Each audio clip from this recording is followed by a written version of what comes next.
අපේ රටේ වන අලි සංරක්ෂණය පැත්තෙන් ගත්තොත් පරිසර අමාත්‍යාංශයට ප්‍රධාන වගකීම් කීපයක් පැවරලා තියෙනවා.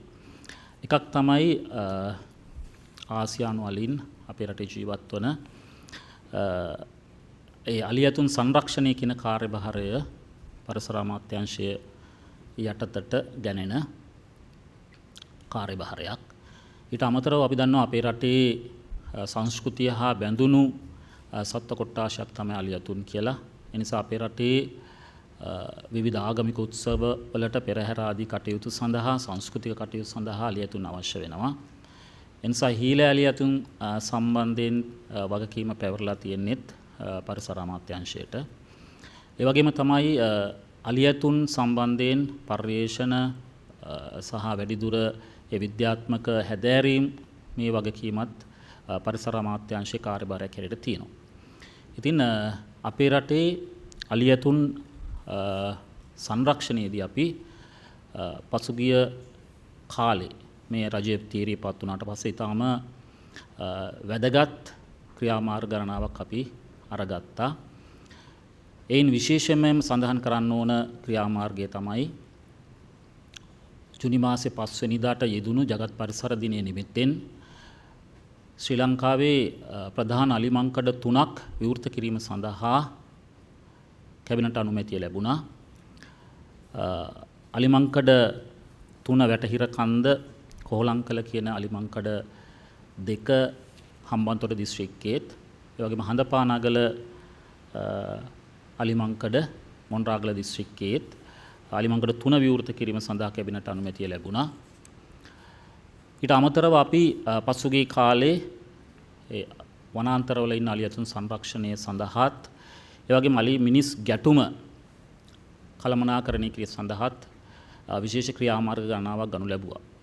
එයින් තවත් එක් විශේෂ ක්‍රියාමාර්ගයක් තමයි අපේ රටේ අලි කළමනාකරණ රක්ෂිත ඇති කිරීම. හම්බන්තොට අලි කළමනාකරණ රක්ෂිතය මිට අවුරුදු කිහිපයකට කලින් තමා ප්‍රකාශයට පත් වෙලා තිබුණේ. නමුත් ඒකට අවශ්‍ය කරන නීති හා රෙගුලාසි ගැසට් කරලා තිබුණේ නැහැ. පසුගිය ජනවාරි 30 වෙනිදා 2026 ජනවාරි 30 වෙනිදා අපි හම්බන්තොට අලි කළමනාකරණ රක්ෂිතයට අදාළ නීති හා රෙගුලාසි ගැසට් කරනු ලැබුවා. ඉන්පසු අපි දැන් මේ වෙනකොට ඊට අදාළ මෙහෙයුම් කමිටුව නම් කරලා ක්‍රියාත්මක කරලා තියෙනවා. නිසා අපිට ඒ අලි කළමනාකරණ රක්ෂිත කියන අලුත් ව්‍යූහය ඇතුළෙත් මේ අලි මිනිස් ගැටුම විසඳීම සඳහා අවශ්‍ය කරන ක්‍රියාමාර්ග අපි අරගෙන තියෙනවා. ඒ වගේම තමයි පසුගිය කාලේ මේ අලි මිනිස් ගැටුමට විසඳුම් සෙවීමේදී ඒ සඳහා මැදිහත් වෙච්ච ප්‍රධානතම ආයතනය තමයි පරිසර අමාත්‍යාංශයේ වනජීවි සංරක්ෂණ දෙපාර්තමේන්තුව. ඉතින් මේ වනජීවි සංරක්ෂණ දෙපාර්තමේන්තුව මේ ගැටුමට මැදි වෙද්දී මේ අලි මිනිස් ගැටුම කළමනාකරණය කරද්දී අපි දැකපු දෙයක් තමයි ඒකට අවශ්‍ය කරන මානව සම්පතේ සහ භෞතික සම්පත්වල හිඟය. ඉතින් අපි පසුගිය කාලේ ඒ සඳහා රජයක් හැටියට විශේෂයෙන් මැදිහත් වුණා. මැදිහත් වෙලා අපි ඒ මානව සම්පත සම්පාදනය කිරීම සඳහා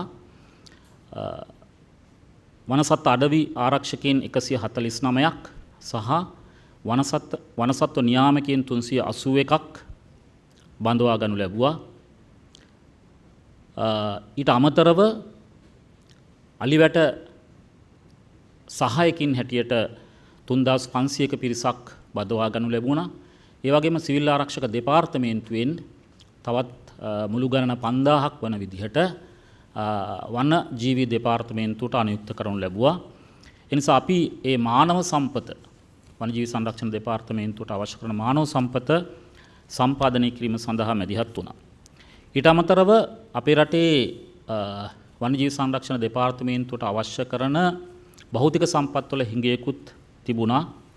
ඉතින් මේ භෞතික සම්පත් සම්පාදනය කිරීම සඳහාත් රජයක් හැටියට අපි මැදිහත් වෙලා වනජීවි සංරක්ෂණ දෙපාර්තමේන්තුවට අවශ්‍ය කරන ට්‍රැක්ටර්, අත්‍රැක්ටර්, කැබ් රථ සහ බයිසිකල් මිලදී ගැනීම සඳහා අපි මැදිහත් වෙලා මේ මිලදී ගැනීම දැන් සිදු කරමින් පවතිනවා. ඒ නිසා ඒ වනාලි සංරක්ෂණය සඳහාත් අලි මිනිස් ගැටුම වැළැක්වීම සඳහාත් විශාල ක්‍රියාමාර්ග ගණනාවක් අපි අරගෙන තියෙනවා.